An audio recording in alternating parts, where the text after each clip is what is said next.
बिस्मिल्लाह marriage hall में आए और माशाल्लाह रौनक लगी हुई है। और जनाब ये आज शादी है, किसकी शादी है और किसका वलीमा है जनाब, बात करते हैं। हमारे साथ बहुत प्यारी शख्सियत है जनाब। जी अस्सलाम वालेकुम सर। जी वालेकुम सर अस्सलाम। कहाँ से हैं सर आप? जी मैं लाहौर से आया हूँ जी, शादी पे जन्म जी क्या नाम है सर आप? Raja Kamran Khalid advocate supreme court. Supreme court, माशाल्लाह जी। वेलकम करते हैं आपको जेल में जनाब। जी जी लाहौर से आते ने जिन्हें लाहौर नहीं तके और जम्मिया ही नहीं। जी जी बिल्कुल है। हैं जी? लाहौर के बारे काफ़ी सारी कहावतां है, जी इस तरह जिलम के बारे भी है ना। जी। तो जनाब के कहोगे तुसी जनाब?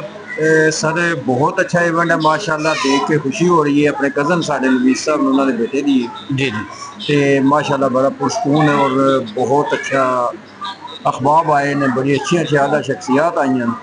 अच्छा ये शादी की दी है जी? ये जी मेरे कज़न दे बेटे की शादी माशाल्लाह बैंकर जी पहली शादी है उन्होंने? जी जी फर्स्ट शादी है फर्स्ट सर। शादी। बच्चा साढ़े हाथ जी पलिया फर्स्ट अच्छा। शादी। ते माशाल्लाह ਤੁਹਾਡੀ ਪਹਿਲੀ ਹੈ जी कि जी मेरी एक ही शादी है। ਇੱਕ ਹੀ ਸ਼ਾਦੀ ਹੋਈ ਹੈ? ਤੁਹਾਡਾ ਹੋਰ ਦਿਲ ਕਰਦਾ ਹੈ जी शादी मेरे नानियाल जेह्ड़े ना नानके न वो एक ही शादी कर देंगे। मैं भी एक ही रखी है, उन्होंने रिवायात की कायम रखे। ਅੱਛਾ ਤੇ ਪਬਲਿਕ ਨੂੰ ਕੀ ਮੈਸੇਜ ਦੋਗੇ ਤੁਸੀਂ? Public ਨੂੰ message ਸ਼ਾਦੀ ਜਲਦੀ ਕਰਨੀ ਚਾਹੀਦੀ ਹੈ ਜਾਂ ਦੇਰ ਨਾਲ ਕਰਨੀ ਚਾਹੀਦੀ ਹੈ? देखो जी अगर कानूनी पॉइंट ऑफ व्यू ना देखो एज ए एडवोकेट अगर मेरे को पूछो तो मैं तो कहूँगा कि 18 साल तक शादी कर देनी चाहिए कि अहबाब जेह्ड़े जनरेशन जवान हो रही होंगी है तो जना के शोबे तो बच जान और एक सुन्नत का तरीका इख्तियार करन। अदरवाइज वो जी चीज़ है वो स्टैप है जना तो रुक नहीं सकता ਸਹੀ। ते टाइम तो करनी चाहिए बच्चों की शादी। ਅੱਛਾ ਇਹ ਸ਼ਾਦੀ ਜਿਹੜੀ ਤੁਹਾਡੀ ਬਰਾਦਰੀ ਦੀ ਹੋਈ ਹੈ ਕਿ? जी जी फैमिली की शादी ਤੇ ਇਹ ਤੁਸੀਂ ਕੀ ਕਹੋਗੇ? ਸ਼ਾਦੀ ਤੁਹਾਡਾ ਕੀ ਐਕਸਪੀਰੀਅੰਸ ਹੈ? ਸ਼ਾਦੀ ਫੈਮਿਲੀ 'ਚ ਕਰਨੀ ਚਾਹੀਦੀ ਹੈ ਕਿ ਬਾਹਰ ਕਰਨੀ ਚਾਹੀਦੀ? देखो जी फैमिली भी होवे तां भी बेस्ट है, बाहर भी होवे तां भी बेस्ट है। बेसिकली ਇਹ ਤੁਹਾਡਾ ਕੀ ਤਜਰਬਾ? मेंटल जहनी तौर पे दोनों अगर सेटिस्फाइड हैं, दोनों मुतमईन हैं और शऊर रखते हैं तो मेरा ख्याल है कि फैमिली और सेपरेट नहीं होनी चाहिए, दोनों ठीक दोनों होनी चाहिए।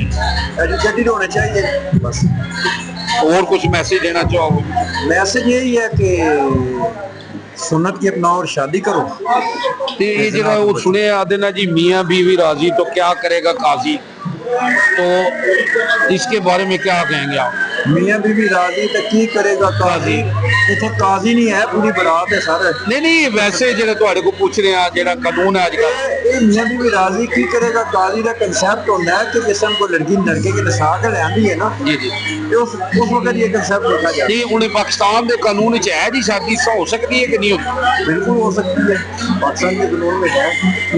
ਉਹਦੇ ਚ ਕੋਈ ਉਹਨਾਂ ਦੇ ਵੱਡਿਆਂ ਦੀ ਜ਼ਰੂਰਤ ਨਹੀਂ ਹੈ। ਅਗਰ ਮੀਆਂ ਬੀਵੀ ਰਾਜ਼ੀ ਨੇ ਤੇ ਕੋਈ ਉਹਨਾਂ ਦੇ ਵੱਡੇ ਵਡੇਰੇ नहीं चाहिए।